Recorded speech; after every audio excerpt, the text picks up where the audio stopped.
Hello guys! Welcome sa aking walang kwentang channel. So nandito na naman tayo para sa panibagong video. Ngayon guys, humingi na agad ako ng sorry sa inyo sa mga ilang araw na hindi natin pag-upload at pag-update. And ito finally, kailangan natin gumawa ng desisyon, mabigat na desisyon dahil tayo ay mag-quit na sa MU Monarch. So sorry sa mga kasama natin, tayo ay aalis na. Anyway, ito kasi para bakit lang ako nag-quit? Kasi parang nauso na nga ngayong ban. Tapos, okay lang naman, para bang hindi naman na ano sa mga ban na yan. Hindi masyadong affected, pero may mga moment pa rin na parang nakakatakot lang din na naglalaro ka. Tapos, biglang mababan. Kasi may mga ganun na nangyari doon sa mga kasama namin. So, isa yon sa factor kung bakit mag-quit na tayo sa MU Monarch. At the same time, dahil na-mute nga tayo, dahil siguro nagbebenta tayo ng MUC, dahil binibenta na natin yung MUC natin, kaya tayo na-mute. Pero sabi ko nga, okay pa rin ang MU Monarch. Thank you sa isang taong higit na paglalaro nitong MU Monarch. Tayo ay nag-enjoy naman. At feeling ko no regrets na tayo ay naglaro nito at na-share natin yung ating knowledge kung meron man dito sa paglalaro ng MU Monarch. At nagbigay tayo ng references and guide doon sa mga players natin. It's just so happen na medyo magiging busy tayo.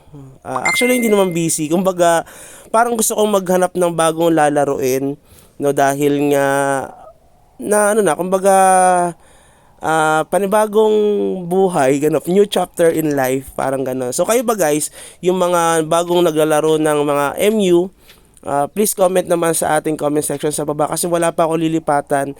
Bigyan nyo naman ako ng insight at gusto ko pa rin talaga maglaro.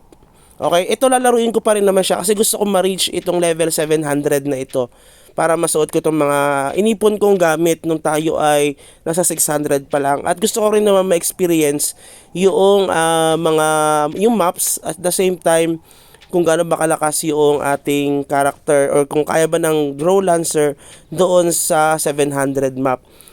Ito palang character natin ay pinagbebenta na natin yung mga fluorides niya. Tinanggal na natin yung ice fluorides. Ang matitira na lang dito ay yung wind fluoride kasi medyo mura yung wind fluoride, kaya ang mangyayari nun, yun ang gagamitin natin para kahit paano hindi na mahuli itong character natin sa pag PK, di ba? Parang ganun, PVP. Kasi lalaruin ko pa rin naman siya kasi may 10 days pa ako, almost 10 days para makuha ko yung Black Fenrir. Tapos para masuot ko yung or maging level 700 tayo. Okay, pag nag-level 700 tayo, titingnan natin kung tayo ay magpapatuloy sa paglalaro ng MU Monarch or lilipat na talaga tayo sa ibang playing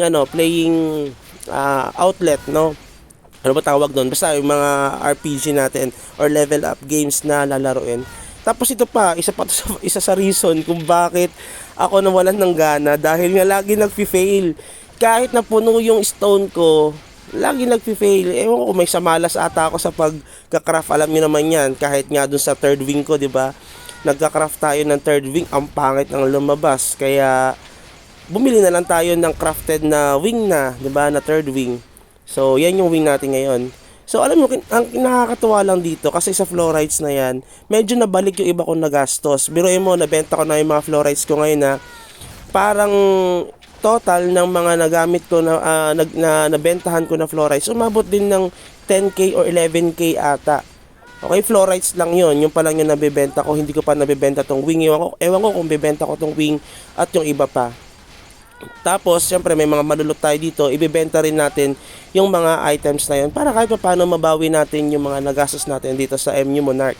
Okay, kasi medyo magastos, malaki na rin yung nagastos natin, pero kahit pa paano, wala pa rin katumbas yung mga nagastos natin doon sa enjoyment na binigay sa atin nitong MU Monarch, guys. Sa mga patuloy pa rin naglalaro nitong MU Monarch, huwag kayong mawalan ng gana sa paglalaro.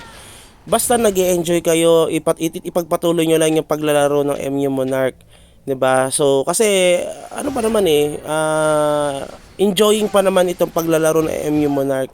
It's just so happen nga may mga factor tayong kinonsider Kaya tayo napakwit bigla dito sa MU Monarch. Bigla kasi akong tinamad eh. At saka feeling ko kasi magkakajowa na tayo, kaya syempre bigay natin yung focus doon sa bago natin magiging jowa, no, kung meron man. Na-anticipate ko lang naman. So inuunahan na lang natin para hindi maging reason itong paglalaro ng MU Monarch sa bagong bubuin na relasyon natin. Okay? Ang corny. So, ibig sabihin lang, guys, maglaro lang kayo hanggang gusto nyo. Minsan kasi tatama rin tayo sa paglalaro ng mga level up games, lalo pag kayo mga kakilala natin, kaibigan natin, at mga kalaro natin sa game na yon ay unti-unting nawawala or nagki-quit. Pero kapag ka nag-enjoy ka, ituloy mo lang. Kapag ka hindi na, then silent quitting, no? Pwede naman yung wag niyo sirahan yung mga nilalaro nyo, kasi yan yung yan yung nagpasaya sa inyo kahit papano sa mga araw na malulungkot kayo, di ba? At saka marami kang trash talk, marami kang experience na nangyari dito. At itong MU Monarch, isa to sa mga na-enjoy ko ngayong 30s ko, di ba? Kasi 30 plus na ako. Yung una kong laro nito nung MU Philippines pa, napakatagal na ng panahon na yon. So bumalik ang MU Monarch, ay ito nagpakitang MU Monarch. Dito ko ulit na-enjoy yung, or parang na-replenish, or parang na-recall ko yung excitement sa MU Philippines na nilalaro ko dati. Yung kasi yung first love ko, maliban syempre sa Counter-Strike, yung level up games na yon, yung MU, yun yung first love ko sa paglalaro ng mga online games na pinile-level up yung character mo mismo. Tapos pala dito, guys, hindi ko sinasabi na nag-quit tayo dahil nahuhuli tayo sa ranking. Actually, tayo ay rank 15, nag-rank 14 pa nga ako dyan eh. Mataas ang rank natin kahit papano. Ilang merge na yung nangyari, parang 3 merging na yung nangyari. Pero tayo ay nasa rank 15. Tayo ang rank 1 or top 1 sa server 144. Okay, tayo yung pambato, pero wala na. Tayo ay bababa na sa trono, sigurado yan. Pero maglalaro pa rin tayo kasi gusto natin mag-hunt at gamitin natin yung ating tier 16 na ba? Tier 15, yung level 700 na mga set. Then susubukan natin. Actually, kahit binenta ko naman na yung aking fluorite na ice, pwede ko pa rin naman siya palitan na fluorite na fire, kasi balak ko yun talaga susunod ko sakali man. Kaya nagpapa-level pa rin naman ako at bumibili nitong mga potion na yan, level up, kasi balak pa rin natin mag Slayer kung sakali. So yan yung sinasabi ko sa inyo, kukunin natin yan, guys. So yun lang siguro, and mag-upload pa rin tayo, bibigyan pa rin tayo ng guide kahit papano dito. Kung may tanong kayo, walang problema, maglalaro pa rin tayo. So yun lang siguro, guys, and have a good day. Bye bye, enjoy playing.